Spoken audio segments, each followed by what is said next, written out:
Hi hello नमस्कार दोस्तों, स्वागत है आप सभी का। आज की इस वीडियो में आपको बताएंगे लॉकडाउन से जुड़ी हर खबर के साथ वित्त मंत्री ने कल किया आर्थिक पैकेज 20 लाख करोड़ का बंटवारा। आप लोगों को क्या क्या मिला इसकी पूरी जानकारी आपको बताएंगे वीडियो में विस्तार से। तो वही दोस्तों आज की बड़ी खबरों में आपको बताएंगे कोरोना संकट को लेकर छोटे बड़े कारोबारियों, नौकरी करने वाले गरीब और आम लोगों को मोदी सरकार ने दिया ये बड़ा तोहफा। इन लोगों को भी मिलेंगे इतने इतने रुपये। जी हाँ, इसकी भी पूरी जानकारी आपको बताएंगे आगे वीडियो में। वही एक और बड़ी खबर आई है कि गृह मंत्री अमित शाह ने किया देश के लिए ये बड़ा ऐलान। जी हाँ दोस्तों, आपसे हम आज की इसी वीडियो में इन्हीं सब महत्वपूर्ण खबरों के बारे में बताने वाले हैं, तो वीडियो को बिना भगाए ध्यान से आखिर तक जरूर देखें। तो आइए बिना देर किए चलते आज की पहली बड़ी खबर की ओर। दोस्तों इससे पहले फटाफट जान लेते हैं चीनी बीमारी यानी कि कोरोना महामारी की आज की ताजा अपडेट। तो दोस्तों आपको बता दें कि भारत में अब तक संक्रमित मरीजों की संख्या बढ़ती जा रही है और यह संख्या बढ़कर 74,200 से अधिक हो चुकी है। जबकि अच्छी खबर ये है कि 24,300 से अधिक मामले सही हो चुके हैं और आपको बता दें कि 2400 से अधिक लोगों की अब तक मौत हो चुकी है। दोस्तों हो सकता है जब तक आप ये वीडियो देख रहे हो तब तक ये आंकड़ा और भी बढ़ गया हो। इसी के साथ ही बढ़ते आज की अगली बड़ी खबर की ओर। जी हाँ, 20 लाख करोड़ रुपए के पैकेज में किसे क्या मिला, वित्त मंत्री ने किया बड़ा ऐलान। जी हाँ, पीएम मोदी के ऐलान के ठीक एक दिन बाद बुधवार को निर्मला सीतारमण ने एमएसएमई के छोटे बड़े व्यापारियों को बड़ा तोहफा दिया है। निर्मला सीतारमण ने कहा कि एमएसएमई देश की रीढ़ है, ये सेक्टर 12 करोड़ लोगों को रोजगार देता है। बता दें कि राहत पैकेज में से 3 लाख करोड़ रुपए का लोन इस सेक्टर को दिया जाएगा। इसका समय सीमा 4 वर्ष का होगा। 12 महीने तक मूलधन भी नहीं चुकाना होगा। वित्त मंत्री ने कल करीब 6 लाख करोड़ रुपए के पैकेज का ऐलान किया था। जी हाँ दोस्तों, आपको बता दें कि एमएसएमई को 3 लाख करोड़ रुपए की आर्थिक मदद दी जाएगी। इन कारोबारियों को 4 साल तक बिना गारंटी के कर्ज मिलेगा। इस कदम से 45 लाख छोटी कंपनियों को फायदा मिलेगा। कुल मिलाकर एमएसएमई के 6 बड़े कदम उठाए गए हैं। बता दें कि कर्ज में डूबी कंपनियों को उनके लिए 20 लाख करोड़ रुपए का प्रावधान किया गया है। इसमें लगभग 2 लाख से ज्यादा एमएसएमई कुटीर उद्योगों को फायदा मिलने वाला है। इन कंपनियों को पैसा देकर फिर से पटरी पर लाने की कोशिश है ताकि वो बड़ा आकार ले सके। जी हाँ दोस्तों, आपको बता दें कि वित्त मंत्री ने बताया कि लंबी चर्चा के बाद इस पैकेज पर मुहर लगी है। यह पैकेज भारत को आत्मनिर्भर बनाने की दिशा में है। इस पैकेज को अंतिम रूप देने के लिए हर बैठक में खुद पीएम मोदी शामिल रहे। अगली बड़ी खबर में आपको बताएंगे वित्त मंत्री निर्मला सीतारमण ने नौकरी पेशों को दिया बड़ा तोहफा, मिलेगा ये फायदा। जी हाँ, वित्त मंत्री निर्मला सीतारमण ने 20 लाख करोड़ रुपए के आर्थिक पैकेज के बारे में विस्तृत जानकारी देते हुए बताया कि 15,000 रुपए की सैलरी वालों को पीएफ सरकार देगी। कर्मचारियों और कंपनियों को खाते में से सिर्फ 10% काटा जाएगा। अगली बड़ी खबर है पीएम मोदी ने कहा वित्त मंत्री निर्मला सीतारमण की घोषणाएं कारोबारियों को सशक्त बनाएगी। जी हाँ, वित्त मंत्री सीतारमण ने बुधवार को 20 लाख करोड़ रुपए की आर्थिक पैकेज के इस्तेमाल संबंधी घोषणाएं की थी। इनमें कारोबारियों, नौकरी पेशा और कंपनियों को ख्याल रखा गया है। प्रधानमंत्री नरेंद्र मोदी ने ट्वीट कर इन घोषणाओं की सराहना की थी। जी हाँ दोस्तों, आपको बता दें कि पीएम मोदी ने बुधवार को ट्वीट कर लिखा, वित्त मंत्री निर्मला सीतारमण की ओर से आज की गई घोषणाएं कारोबारियों, विशेष रूप से एमएसएमई के सामने खड़ी परेशानियों के समाधान में काफी मददगार होगी। बुधवार को घोषित किए गए कदम नकदी को उपलब्धता बढ़ाएंगे, उद्यमियों को सशक्त करेंगे और उनकी प्रतिस्पर्धी क्षमताओं बढ़ाएंगे। अगली बड़ी खबर में आपको बताएंगे रेलवे के बाद अब 19 में से स्पेशल डोमेस्टिक फ्लाइट शुरू करेंगी एयर इंडिया। जी हाँ, देश के अलग अलग राज्यों में फंसे लोगों को उनके घर तक पहुँचाने के लिए रेल सेवाएं शुरू कर दी गई है। अब खबर है कि रेलवे की तरह ही लोगों को घर पहुंचाने के लिए एयर इंडिया 19 में से 2 जून के बीच स्पेशल डोमेस्टिक फ्लाइट की शुरुआत करने जा रही है। जी हां दोस्तों, आपको बता दें कि इनमें से ज्यादातर फ्लाइट दिल्ली, मुंबई, हैदराबाद और बेंगलुरु से होगी।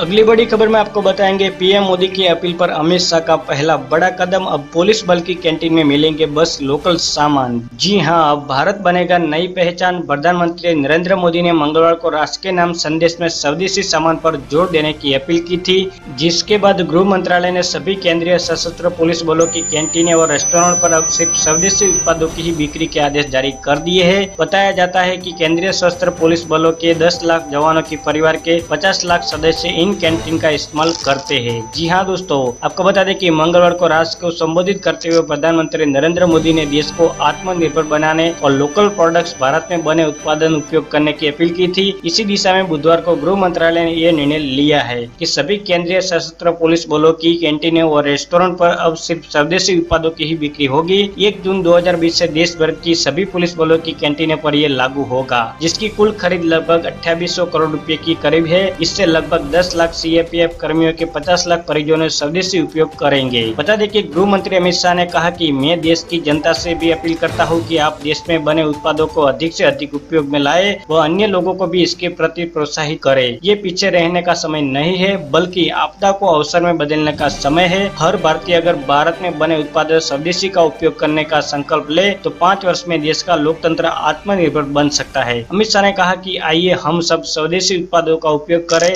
और आत्मनिर्भर भारत की इस यात्रा में प्रधानमंत्री नरेंद्र मोदी जी के हाथ मजबूत करें। दोस्तों, हमारा भी फर्ज बनता है कि देश निर्माण में हम लोग भी आगे आए। अगर आप लोग भी इस फैसले से खुश है और सहमत है तो वीडियो को लाइक और शेयर जरूर करना। अगली बड़ी खबर में आपको बताएंगे टैक्स पेयर को बड़ी राहत, अब 30 नवंबर तक भर सकेंगे इनकम टैक्स रिटर्न। जी हाँ, वित्त मंत्री निर्मला सीतारमण ने इनकम टैक्स रिटर्न भरने वालों को बड़ी राहत दी है। 2019-20 के लिए इनकम टैक्स रिटर्न की आखिरी तारीख 31 जुलाई 2020 बढ़ाकर 30 नवंबर 2020 कर दी जाएगी। अभी असेसमेंट ईयर 2020-21 के लिए 31 जुलाई 2020 रिटर्न भरने की आखिरी तारीख है। वित्त मंत्री निर्मला सीतारमण ने कहा कि विवाद से विश्वास स्कीम के तहत जिन कंपनियों के टैक्स विवाद के चलते बाकी है वह 31 दिसंबर 2020 तक बिना किसी ब्याज के टैक्स दे सकती है। वही मार्च 2021 तक TDS TCS के दरों में 25% की कटौती होगी। अगली बड़ी खबर है कांग्रेस का मोदी सरकार पर तंज, GDP का 50% का पैकेज मांगा। जी हाँ, कोरोना के संकट काल में प्रधानमंत्री नरेंद्र मोदी की तरफ से बड़े आर्थिक पैकेज का ऐलान किया गया है। केंद्र की ओर से अर्थव्यवस्था को तेजी देने के लिए कुल 20 लाख करोड़ रुपए के पैकेज का ऐलान किया है, लेकिन कांग्रेस की ओर से इस राशि को भी काफी कम बताया जा रहा है। कांग्रेस की ओर से ट्वीट किया गया कि सरकार को GDP का करीब 50% हिस्सा राहत में देना था। जी हाँ दोस्तों, आपको बता दें कि प्रधानमंत्री नरेंद्र मोदी के ऐलान के बाद मध्य प्रदेश कांग्रेस की ओर से ट्वीट किया गया कि केवल 20 लाख करोड़। मोदी जी, ये महामारी है, सब कुछ चौपट हो चुका है। GDP का केवल 10% नहीं, कम से कम GDP का 50% तो दीजिए। इतना ही नहीं, मध्य प्रदेश कांग्रेस की ओर से प्रधानमंत्री नरेंद्र मोदी को उनके पुराने वादे भी याद दिलाए गए।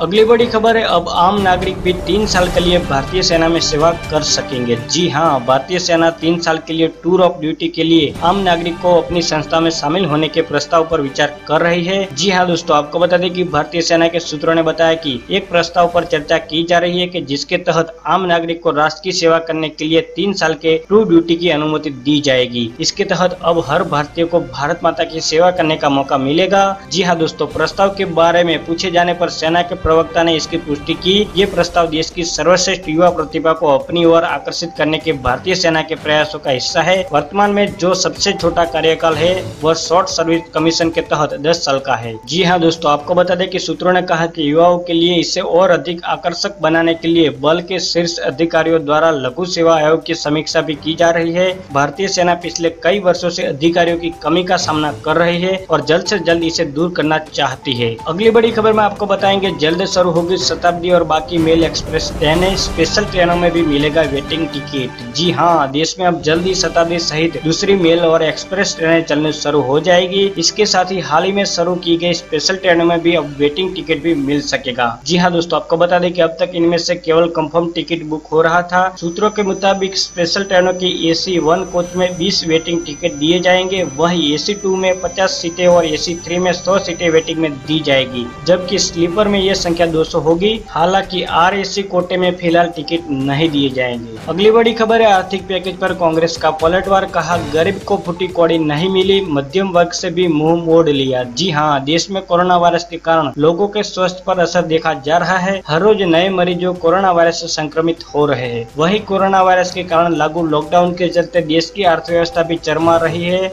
इसी बीच सरकार के 20 लाख करोड़ रुपए के आर्थिक पैकेज की घोषणा के बाद कांग्रेस ने इस पर सवाल उठाए हैं। जी हाँ दोस्तों, आपको बता दें कि प्रधानमंत्री नरेंद्र मोदी ने 20 लाख करोड़ रुपए के आर्थिक पैकेज का ऐलान किया था, जिसके बाद वित्त मंत्री निर्मला सीतारमण ने आर्थिक पैकेज से जुड़ी कुछ योजनाओं को भी घोषणा की थी। इन घोषणाओं के बाद कांग्रेस ने ट्वीट के माध्यम से मोदी सरकार पर हमला बोला है और कहा है कि इसमें गरीब के हाथों में एक खुटी कौड़ी भी नहीं आएगी। जी हाँ दोस्तों, आपको बता दें कि रणदीप सुरजेवाला ने ट्वीट कर कहा कि इससे न गरीब के हाथों में एक खुटी कौड़ी, न किसानों के खाते में 1 रुपया, न प्रवासी मजदूर की घर वापसी या राशन, न दुकानदारों नौकरी पेशों को कुछ मिला है। अगली बड़ी खबर में आपको बताएंगे, PM के आर्थिक पैकेज को ममता बनर्जी ने बताया बिग जीरो, देशवासियों को कुछ नहीं मिला। जी हाँ, पश्चिम बंगाल के मुख्यमंत्री ममता बनर्जी ने प्रधानमंत्री नरेंद्र मोदी के आर्थिक पैकेज को देश की जनता के साथ धोखा बताया है और कहा कि ये बिग जीरो है। ममता बनर्जी ने आगे कहा कि लोगों को उम्मीद थी कि प्रधानमंत्री देशवासियों को कुछ देंगे, लेकिन वे चले गए हैं, उन्हें कुछ नहीं मिला है। जी हाँ दोस्तों, आपको बता दें कि ममता बनर्जी ने कहा कि PM मोदी का 20 लाख का आर्थिक पैकेज चलावा है। PM मोदी को किसानों का कर्ज माफ करना चाहिए था, जैसा कि पूर्व प्रधानमंत्री डॉक्टर मनमोहन मनमोहन सिंह ने किया था।